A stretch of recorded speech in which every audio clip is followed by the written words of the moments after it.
Hi, guys. You've come a long way. Congratulations. Dean Sunderham, President Hamilton, members of the faculty, distinguished guests, family, friends, and most importantly, graduates. Boy, coming back here, seeing all of you, it takes me back to when I was graduating from business school, the good old days. I was just about to take a job in investment banking that I didn't want, having received no other job offers. I was 8 weeks away from finding out that my now ex-husband was having an affair with my now ex-friend. I was about 10 weeks away from vomiting through my first day of work. I was 10 weeks and 3 days away from realizing I'd taken the wrong job. And I was 14 months away from quitting that job. The good old days. I was a few years away from remarrying and being a stay-at-home mom with an infant, and thus a few years away from believing I'd thrown away my business school tuition dollars, and from really believing that I had failed. Until one fateful day, I was standing in my kitchen, 1 month away from my 30th birthday, which seemed super old at the time, and I had a blinding flash of insight, one that I think so many young women have at that age, which is that I should be a sell-side equity research analyst. So I was a few years when I was sitting here like you, away from a cascade of rejections from Wall Street, the likes of which few have ever seen. They included UBS, Goldman Sachs, DLJ, First Boston, Deutsche Bank, Credit Suisse, Bear Stearns, Dillon Reed, Salomon Brothers, Nomura, Morgan Stanley, who was very helpful because they pointed out the reason they were rejecting me was because I had a baby at home, so that was super helpful. Lehman Brothers, who rejected me 3 times because they wanted to make sure I really, really, really knew I'd been rejected.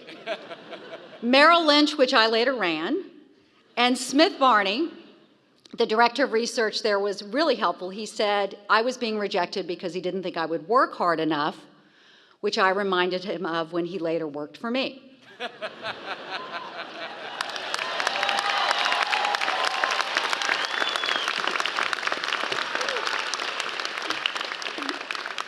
Didn't really have anything to do with the speech, I just wanted to get that in. So, sitting there on my graduation day, I was a few years away from really the job of my dreams, the research analyst, and a few years away from issuing negative research reports, which if you read back in your business history books, during those go-go days of Wall Street were considered to be a one-way ticket to failure. I was thus a few years away from proving that being a contrarian, taking calculated risks that make you stand out from the pack could be a winning strategy. Because I was just 8 years away when I sat where you're sitting here today from becoming the CEO of Sanford Bernstein. I was 8 years away from pulling that business out, that research business out of investment banking because of the conflicts of interest that at that point were rife on Wall Street.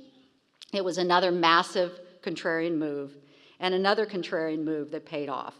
In fact, that's what got me on the cover of Fortune as the last honest analyst, which was a really, really weird experience, I have to tell you. It meant that when I was sitting in the seats as you are today, I was less than a decade away from getting the job as CEO of Smith Barney, which was a pretty storied Wall Street firm at the time and later of Merrill Lynch. Never would I ever have gotten those jobs had I not been a risk taker and broken out of the pack of Wall Street. The same risk taking is bringing me to be an entrepreneur 26 years after sitting in that seat, at an age when most of my peers are relaxing into senior management. I've started Ellevest, which is mentioned is a digital investing platform for women, and over the past couple of years, I've been told time and time again by the traditional industry that women don't need their own thing, despite the fact they underinvest, and that we'll fail. And while they were telling us that, we've been busy becoming the fastest out of the chute of any of the new wave of tech-enabled advisors. So I've given you a few numbers from my journey. What you're supposed to take away from that is if today you're sitting here not feeling elated, but feeling uncertain, that continuing to work to find what you really love is a path that will work for you. I want to also share with you some other numbers, and some numbers that I, frankly, when I was sitting where you are, just didn't expect at this stage in our history. That 26 years after I graduated, there would still be so few women and people of color on the executive teams and boards of this country. I wouldn't have guessed that the march of diversity of corporate America would have stalled, that we would be 38 years away from closing the gender pay gap for white women, that we would be 106 years away from closing it for black women, and that we would be 230 years away from closing it for Hispanic women. I wouldn't have guessed that sitting here today we'd have more Fortune 500 CEOs named John than female CEOs. I wouldn't have guessed we'd be having this Me Too moment all these years later. I wouldn't have guessed that all the smart people who graduated when I did would seemingly ignore all of the research that's built up over the years on the power of diversity. You know the research I'm talking about, the research that codifies the common sense that if you hire people who are just like yourself, why bother? But that if you hire people who have strengths where you have weaknesses or blind spots, who are unlike yourself, that you build a stronger team. The research that shows the strength of cognitive diversity, and that in turn is derived from diversity of all kinds. Diversity of background, orientation, nationality, experience, education, disposition, skin color, gender, you name it. I wouldn't have guessed that the research that shows the diversity leads to higher returns on capital, not by a little, by a lot, lower risk, greater customer engagement, greater employee engagement, greater innovation, that the power of diversity is so substantial that diverse teams outperform smarter teams, higher IQ teams. I honestly wouldn't have guessed that that research would be gathering dust. How has this happened? I don't have all of the answers, but I've been around for a while. And I hypothesize because it's just so much darn easier to work with people who are like you. Because you'll find when you're out there managing that managing diverse teams is hard. You'll find that overcoming our intuition, that person who reminds us so much of ourselves when we were younger just is gonna be the one who's gonna do the best job. Overcoming that intuition is hard. I hypothesize it's because we've been socialized to picture a white male when we think of a leader or a CEO. I hypothesize it's because we promote white males based on potential and all others based on experience. So we don't lower the bar when we promote people who are in the minority, we make the bar higher. I hypothesize it's because we tend to think of successful men as likable and as successful women as, since it's a mixed crowd, I'm not going to use the word, I'll just say unlikable.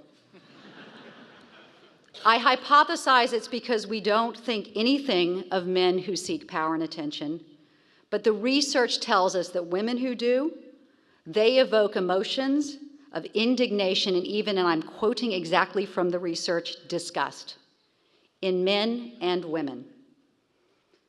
It's also because in your business school classes, you've likely been taught that meritocracies are a superior business model. I mean, what's not to love, right? What's not to love about a meritocracy? Give your managers lots of rope, promote the best regardless of race, gender, orientation, let that individual's performance speak for itself, and let that in turn drive superior company performance. It's amazing, it's fantastic, mom and apple pie and capitalism. And what's a greater meritocracy than my old industry, Wall Street? The best and the brightest, right? And if that means that 86% of financial advisor positions are held by men, so be it. And if it means that 90% of trading positions are held by men, so be it. If it means that 90% of mutual fund managers are men, so be it. And 95% of hedge fund managers are men, so be that too. Men just are better at these jobs than women. That's just how it works out in a meritocracy. Except that's just how it's not. Study after study has shown women to be better hedge fund managers, mutual fund managers, and even individual investors by about a percentage point of returns a year, which is a lot. And who here, I will not ask for a show of hands, but who here really thinks the financial crisis would have been worse if half of those traders had been women rather than men? like nobody. So which drives better returns, I ask you? A meritocracy or diversity? I want to turn back to the lesson I learned when I was a research analyst and a business person, that the greatest moves, whether they're stock calls or business strategies, are ones that others are not pursuing. That if you're in the pack in business, you are doomed to a career of mediocrity. What if I posed the controversial idea that as business leaders, you should prioritize diversity over meritocracy? That you recognize that our inherent biases, the way our country has socialized us, does not actually allow us to build true meritocracies, but instead cause us to sub-optimize in choosing talent. That kid is so upset about this issue. I tell you, me too. While your colleagues in the future seek comfort from being with and working with people like themselves, I urge you instead to seek discomfort and the greater performance of working with people who think differently from you. And for those of you who are nervous about this, hey, I'm in the majority, I don't want to lose out, I don't like the way this speech is going, I'm going to remind you that there are not a finite number of business opportunities. The economy can grow, the table can have more seats, and new businesses can be formed.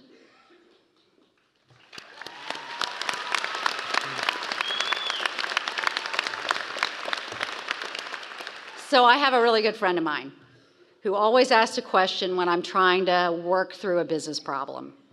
And she always says to me, "What's your gutsy move, Sallie?" So I would add, on this day of graduation and new beginnings, I would ask you, what's your contrarian move? Will you stay in the comfort of the pack, or will you step out, take a risk, and make a mark? What's your point of difference? What's your gutsy move? Thank you, and congratulations, and good luck to all of you.